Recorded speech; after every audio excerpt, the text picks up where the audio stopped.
plaider, même procureur, on ne peut pas plaider par procureur. Parce que je vous ai dit que le parquet aurait dû s'abstenir et soutenir oralement, et puisque la parole est libre, il n'y a que la plume qui serve. Le procureur, le parquet, le ministère public aurait dû s'abstenir de déposer encore une fois ce document qu'il qualifie de réquisition, aux fins de requalification, qui n'en est pas une plutôt, et soutenir oralement, la loi le lui permet, la partie civile. Parce qu'en réalité, ce point de droit-là, c'est la partie civile. Mais sûrement, le parquet a hésité, compte tenu de la mission traditionnelle d'une partie civile à un procès pénal. La partie civile vient défendre ses intérêts civils. Il vient indiquer la souffrance qu'elle a, préciser au tribunal la souffrance qu'elle a subie, et conséquemment demander des réparations. Quel est son problème avec la question d'infraction? Quel est son problème avec la question d'assassinat, de meurtre? Quel est son problème avec la question de crime contre l'humanité? Elle l'a fait, mais le ministère public a douté sûrement et s'est dit on ne devrait pas laisser la partie civile le faire, parce qu'en réalité, ce n'est pas le rôle qui lui est dévolu. C'est pourquoi, Monsieur le Président, honorable assesseur, je termine en vous disant que la forme ne tenant pas, déclarer irrecevable ce document qu'on nous a servi, ce document de 34 pages qu'on nous a servi la dernière fois à l'audience du 4. Et sur le fond, il n'y a pas matière à requalifier, pas du tout. Si vous le faites, Monsieur le Président, vous aurez permis aux gens de comprendre que quand nous venons dans un temple de tennis, c'est aussi pour aider les gens à comprendre. Je vous remercie.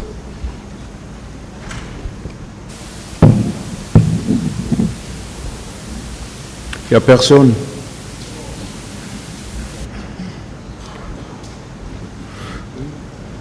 Est-ce que la défense et le ministère public veut dire quelque chose? Bon, là,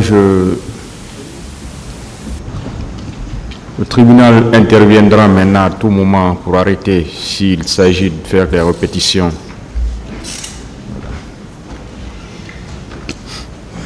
Merci, Monsieur le Président.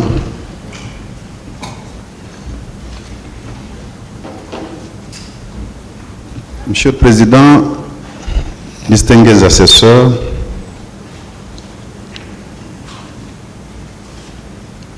je voudrais paraphraser un magistrat que j'ai beaucoup respecté lors de mes lectures.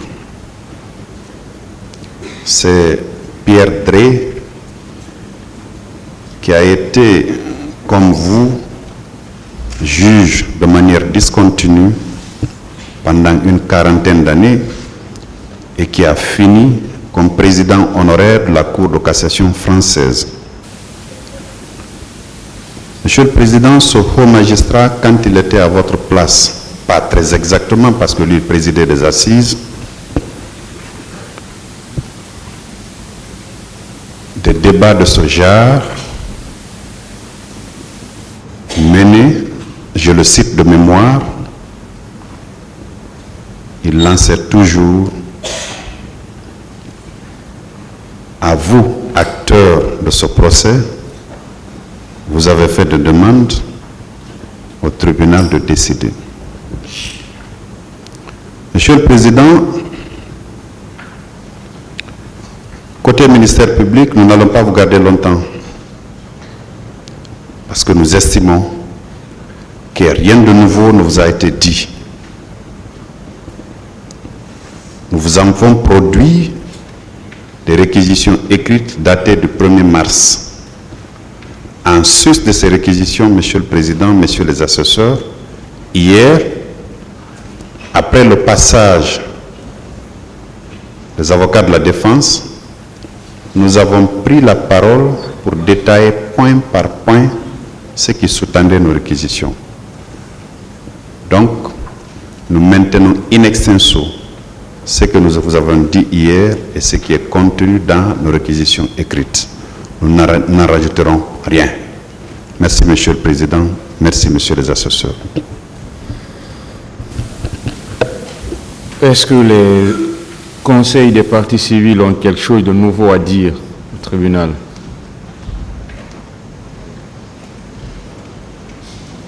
Merci, Monsieur le Président.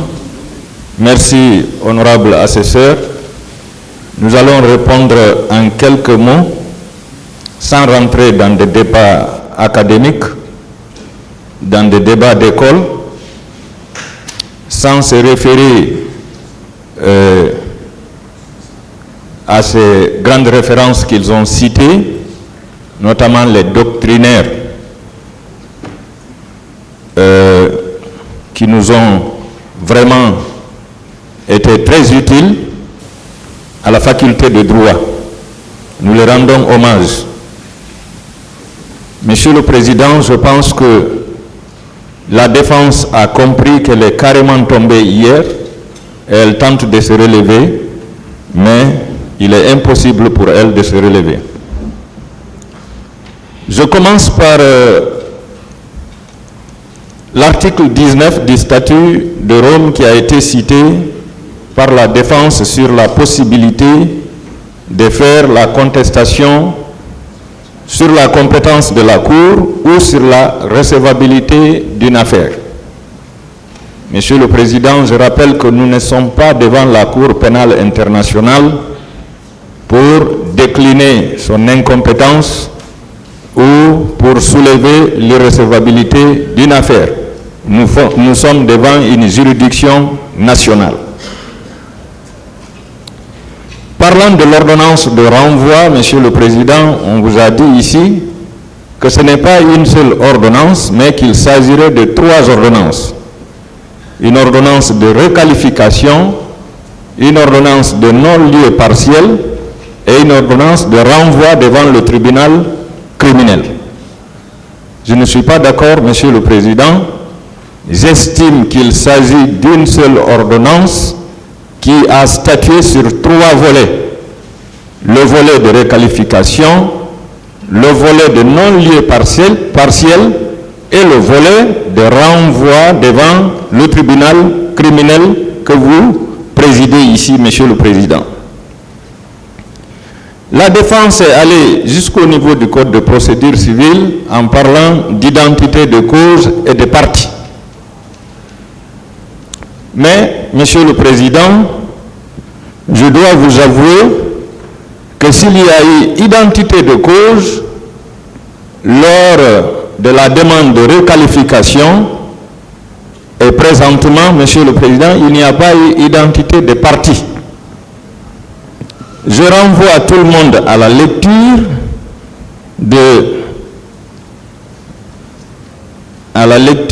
de la notification du pourvoi en cassation, la notification d'une déclaration de pourvoi en cassation faite par Maître Mamadou Ali Baldé, huissier de justice, près les juridictions de Conakry, à la requête de Mamadou Boboba, Maïmouna Diallo et Hadja Penda Diallo, tous ayant pour conseil Maître Bassirou Bari, paix à son âme, Hamidou Bari, Alpha Amadou DSBA, Diop Mamadou Souare, Moumini Diallo, et ainsi de suite. Monsieur le Président, il n'y avait que 3 parties civiles. Et lorsque vous venez au niveau du mémoire ampliatif de la requête en cassation, dont mon excellent confrère a fait référence tout de suite, vous verrez que dans ce mémoire, les requérants sont également Mamadou Boboba, Maïmouna Diallo et Hadja Penda Diallo.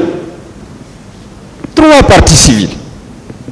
Monsieur le Président, comment on peut donner la paternité de cette demande de requalification des faits à l'ensemble des partis civils qui sont devant vous ici, Monsieur le Président.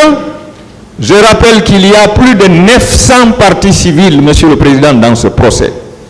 Plus de 900 partis civils. Donc on cesse de dire que cette partie civile avait sollicité la requalification des faits et que ce dossier est allé jusqu'en cassation et la Cour suprême a rejeté. Donc il n'y a pas identité de parti ici, Monsieur le Président. Mieux, Monsieur le Président, rien n'interdit à une partie qui a formulé des demandes devant le cabinet d'instruction de réitérer les mêmes demandes devant la juridiction de jugement, Monsieur le Président. Nous sommes des professionnels. C'est le cas d'une demande de non-lieu devant le tribunal, devant la juridiction d'instruction. Là-bas, on peut demander le non-lieu. C'est le cas d'une demande de mise en liberté. Combien de fois nous demandons la mise en liberté devant le juge d'instruction et nous réitérons la même demande devant la juridiction de jugement? Combien de fois, Monsieur le Président, depuis que ce procès a été ouvert le 28 septembre 2022, combien de fois nos confrères de la défense ont formulé des demandes de mise en liberté qu'ils avaient déjà formulées devant le pool des juges d'instruction? On peut demander une expertise devant le cabinet d'instruction et réitérer la même demande devant la juridiction de jugement. Comme on peut demander la requalification devant les juges d'instruction et réitérer la même demande devant la juridiction de jugement, Monsieur le Président. Rien ne l'interdit, Monsieur le Président. Sur la question de l'application du statut de Rome, Monsieur le Président, ça a été largement débattu hier. Je vous renvoie aux dispositions de l'article 126 du dit statut et l'article 6 de notre code pénal qui règle cette question, Monsieur le Président. Sans en débattre encore, il suffit tout simplement de se référer à ces deux articles pour s'en rendre compte que cette question est largement réglée. La défense soutient, Monsieur le Président, qu'il n'appartient pas à votre tribunal à l'instant T de se prononcer sur la requalification. Monsieur le Président, une demande vous a été soumise. Vous avez donné la parole à toutes les parties pour en débattre. Chaque partie a présenté ses arguments. Et on vous dit que vous n'avez pas le droit de vous prononcer sur ça maintenant là, Monsieur le Président. Mais je tombe de nuit. La demande de requalification peut être faite à l'entame des débats, en cours de débat ou à la phase de plaidoirie et réquisition. Bon, ce n'est pas nouveau hein, ce que vous êtes en train de dire comme ça. Monsieur le Président, ça a été dit à plusieurs reprises de l'autre côté. Il n'y a pas de problème. Monsieur le Président, sur la définition du crime contre l'humanité, je pense que le ministère public et la partie civile sont largement revenus sur ça pour vous permettre de requalifier ces faits dont vous êtes saisis en crime contre l'humanité. Je vous remercie, Monsieur le Président.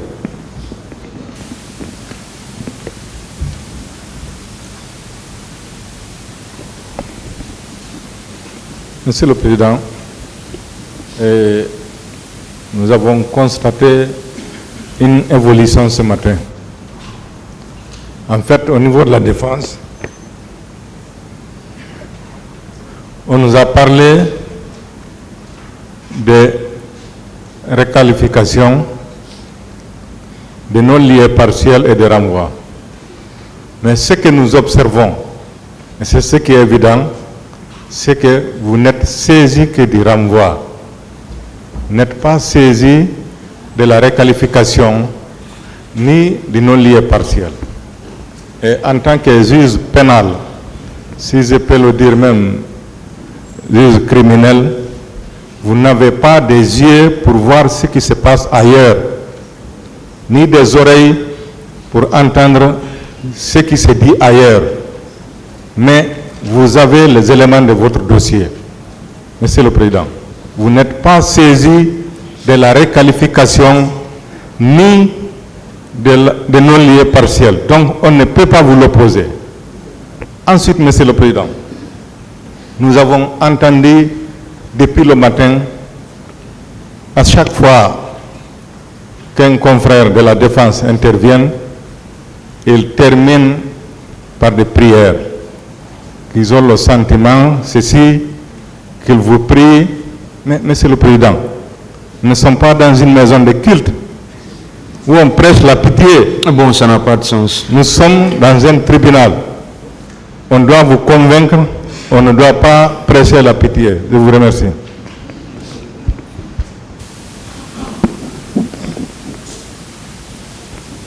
Bien, merci Monsieur le Président. Merci Messieurs les assesseurs. Permettez-moi, Monsieur le Président, de faire un petit commentaire sur le principe de complémentarité de la Cour pénale internationale tel que prévu par l'article 1 du statut de Rome. Et ce, Monsieur le Président, je me réserve de faire moi-même mon commentaire personnel et je vais partir au niveau de la communication relative à certaines questions de politique générale concernant le bureau du procureur, notamment en ces pages 4, 5 et 6. Bon, si ça n'intéresse pas le tribunal... Bien sûr, Monsieur le Président, ça vous intéresse amplement. Principe et objectif. 1. La nature complémentaire de la Cour pénale internationale. Il est dit, Monsieur le Président, que l'efficacité de la CPI ne devrait pas se mesurer au nombre d'affaires présentées devant la Cour, mais plutôt à l'absence de procès devant elle qui sera la conséquence du fonctionnement efficace des systèmes nationaux et marquera son principal succès. 1. Le principe de complémentarité, Monsieur le Président, c'est extrêmement important pour nous qui sommes à cette phase, Monsieur le Président. La CPI n'est pas prévue pour remplacer les tribunaux nationaux, mais pour fonctionner lorsque les structures et les bureaux nationaux n'ont pas la volonté ni la capacité de mener des enquêtes et d'engager des poursuites. Contrairement aux tribunaux ad hoc mis en place par l'ex-Yougoslavie et le Rwanda, la CPI n'a pas piloté sur les systèmes nationaux. La CPI est complémentaire des juridictions nationales. Par conséquent, en cas de conflit de compétences entre les systèmes nationaux et la CPI, les premiers l'emportent, c'est-à-dire les systèmes nationaux. Le principe de complémentarité représente la volonté expresse des États partis de créer une institution dont le champ d'action est global tout en respectant la souveraineté première des États en matière de compétences pénales. Par ailleurs, ce principe répond à un souci d'efficacité et d'efficience dans la mesure où les États ont, en général, plus facilement accès aux éléments de preuve et aux témoins. Enfin, le nombre de poursuites peuvent être engagées par la Cour n'est pas illimité. Par conséquent, lorsqu'il décide d'ouvrir une enquête ou d'engager des poursuites, le procureur doit tout d'abord évaluer la possibilité que... Où vous voulez en venir, maître? Bien, Monsieur le Président, je vais en venir effectivement à ce que la défense a soulevé tout au long de leur plaidoirie, au motif que, Monsieur le Président, lorsqu'il y a requalification, votre tribunal sera incompétent. C'est cela, Monsieur le Président.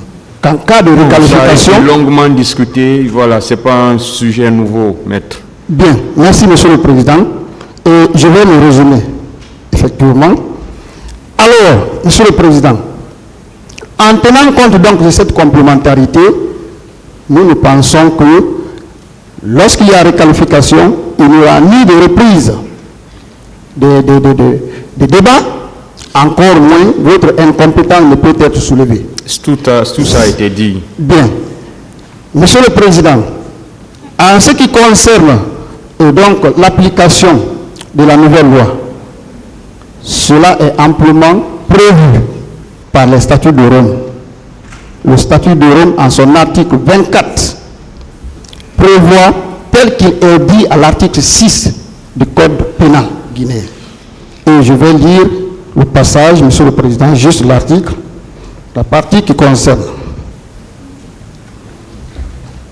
Monsieur le Président, l'article 24, intitulé « Non-rétroactivité, ration personnelle ». Je vais prendre juste au point 2. Il est dit ceci. Si le droit applicable à une affaire est modifié avant le jugement définitif, c'est le droit le plus favorable à la personne faisant objet d'une enquête de poursuite ou d'une condamnation qui s'applique. Donc, l'article 6 n'est pas nouveau. Il a été prévu déjà dans le statut de Rome. Monsieur le Président, si je prends la parole, c'est juste pour répondre à cette question, à ce souci, en ce qui concerne donc l'application de la loi dans le temps. Je vous remercie, Monsieur le Président.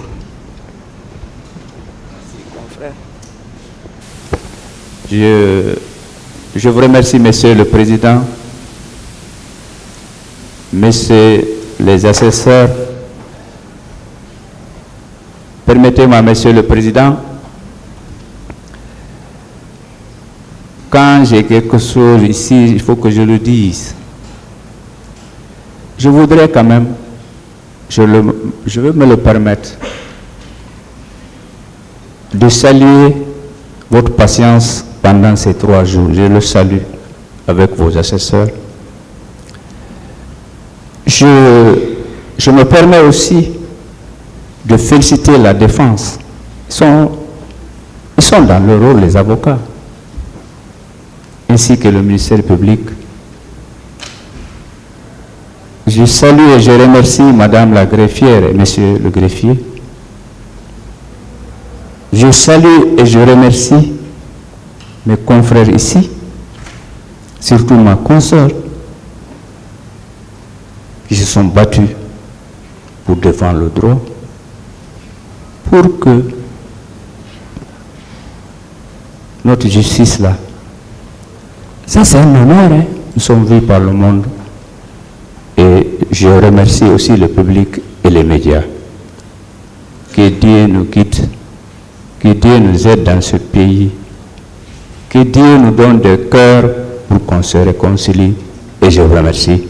Je pense que nous avons terminé. Merci.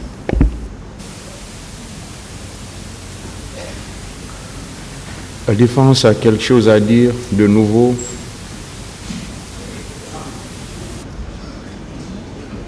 Monsieur le Président, pour la défense, c'est bon. On a fini, on a déjà dit tout ce qu'on voulait dire. On vous remercie. L'audience est suspendue. Elle reprendra à 15 heures.